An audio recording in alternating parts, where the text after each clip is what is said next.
ho ho! Merry Christmas! Ho ho ho ho! All right. Hello, hello, hello, everybody getting busy, getting dizzy up in the hizzy. Or maybe at somebody else's hizzy because maybe you're at a holiday event this year. So I want to. My name is Tom. I'm the UFO Experiencer Coach. I'm from Tom Maher Coaching and Tom Maher CPCC.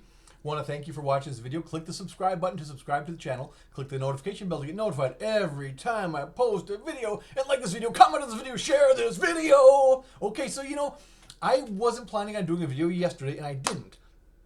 I wasn't planning on doing a video today, and obviously I am. And actually, the next video I was going to do was going to be about a topic totally different from what I'm talking about today.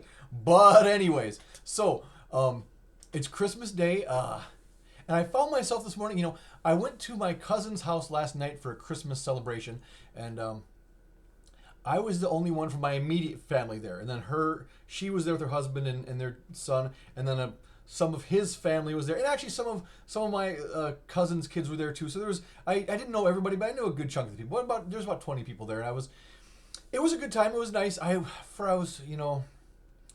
One of my things in life, I never feel like I fit in. So for a while, I was feeling like I don't fit in, just kind of until I kind of acclimated. So it was a good time. I'm glad I went. I would possibly go again, but.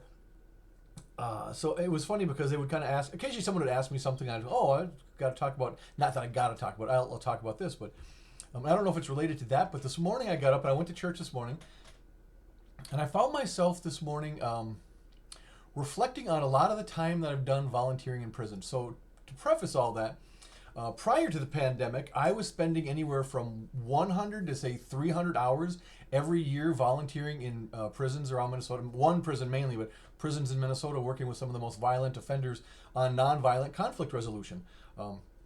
Once the pandemic came, that all kind of stopped and stuff. But it's funny because I've also done some other volunteer work in prison since then. Those 100 to 300 hours was with a program called the Alternatives to Violence Project, which is a segment or a department of Friends for Nonviolent World. So Friends for Nonviolent World is the overarching, then they have a bunch of programs underneath, and Alternatives to Violence is one of them.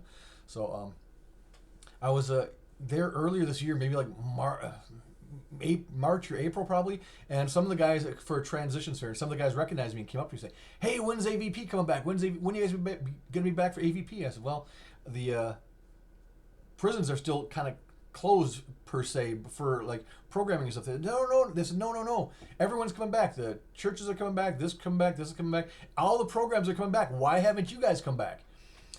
And I was a little surprised by that. But part of it is staffing. They're lower on staffing, and all those other things he mentioned were groups that had been coming back. Were all they'd come in for an hour or a couple hours. When AVP goes to a prison, we're there for 2.5 days. I mean, that's a long time. 2.5 days. Actually, pretty close to 3 days. If you add in all the prep time and stuff, but and they need staffing for that. To have a group come in for an hour or two, they don't need a lot of extra staffing. To have a group come in for like 2.5 days, they need more staffing. They simply don't have the staffing for us yet. So, I got up this morning, getting ready to go to church. I just found myself really reflecting on a lot of the guys that I'd worked with in prison. A few guys that just kind of stood out to me. So one guy was worked really hard in the program. He was actually a facilitator in the program. He'd gone beyond being a participant. He was now leading the program with us.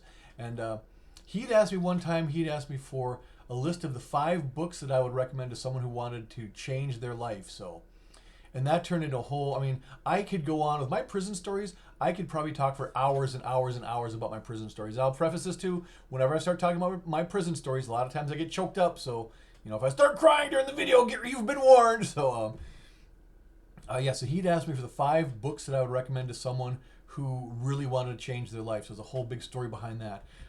Another guy that I was thinking about was young guy too, good guy. He's a young guy. He came up to me, and this isn't gonna make sense to you, but I'll get it, and it'll remind me who it is.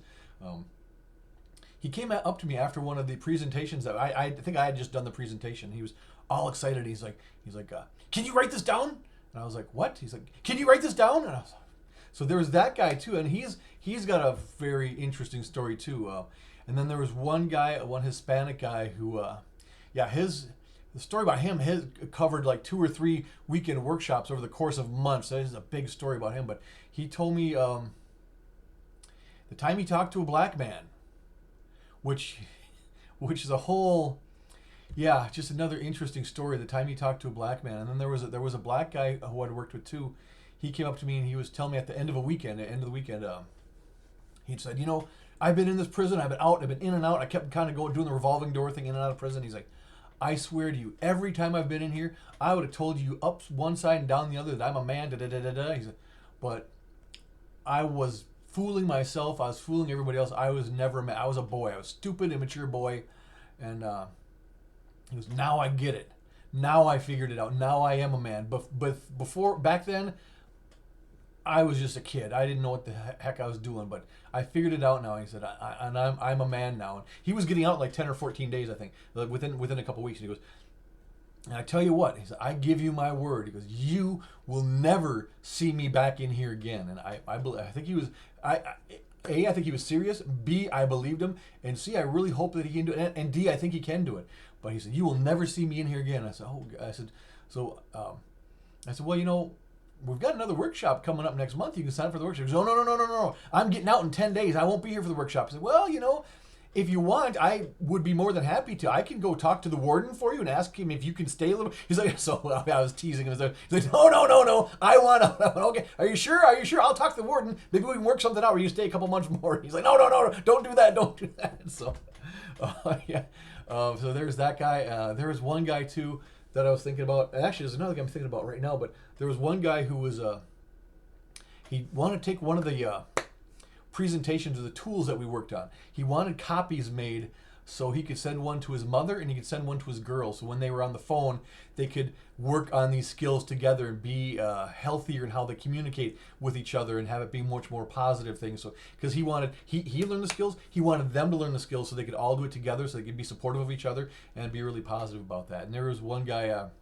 One guy really pressed me. One guy really pressed me on why I was there and why I was doing it. Because we don't get paid. We're volunteers. We don't get paid. And a lot of times when they hear that we're in there for 2.5 days and we're not getting paid, the guys can't believe it. They can't believe it. Why would you do this not getting paid for it? So he really pressed me on why I was there. So I had to sit down and kind of reflect and think about that for a while. So yeah, so those are some of the guys that I've worked with over, I don't know, I was doing that for like 3 or 4 years maybe.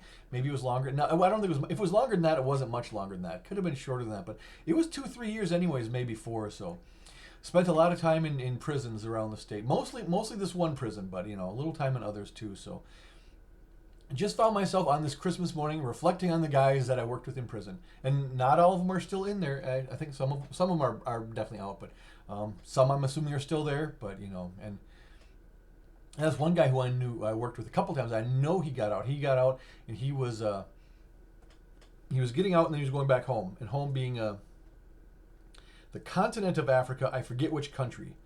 It'd be easy to see Uganda. It might have been Uganda, but I'm not sure. I don't recall the country. But so he's out, and I'm assuming he's back in his own home country and stuff. So yeah, and it was funny too for working with the prisons in Minnesota. Met a number of guys who were from Africa, and met a guy from England, met a guy from Bosnia.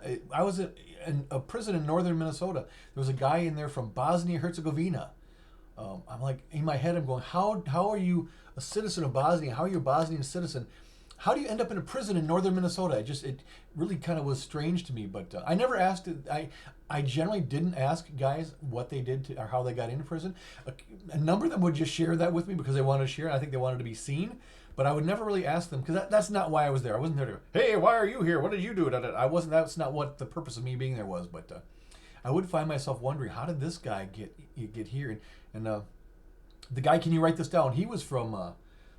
He was born, I think, in maybe was it the Ukraine? I don't think it was the Ukraine. Maybe he was Bosnian too. He might have been Bosnian too. So just amazing, some of those stories. So yeah, I found myself on this Christmas morning reflecting on the guys I worked with in prison and not knowing where a lot of them are right now, but good stories. I mean, I could go on and on and on about my prison stories. Really, I mean, the Hispanic guy who talked to the black person, I don't know how long it would take to tell that story, and the guy who wanted the 5 books, that's a very cool story too. So yeah, lots of prison stories. Just reflecting on guys in prison on this Christmas morning. So, and here I am getting a little choked up about it. So.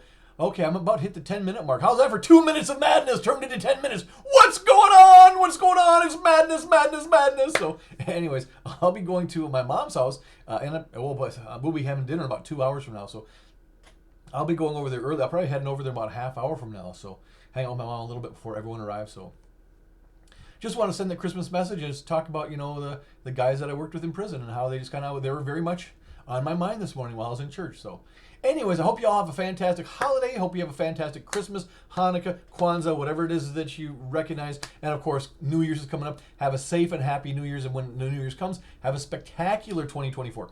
So that's going to wrap it up for me today. Until then, take good care of yourselves. Take good care of each other. I am out of here. See ya. Ho, ho, ho, ho, ho.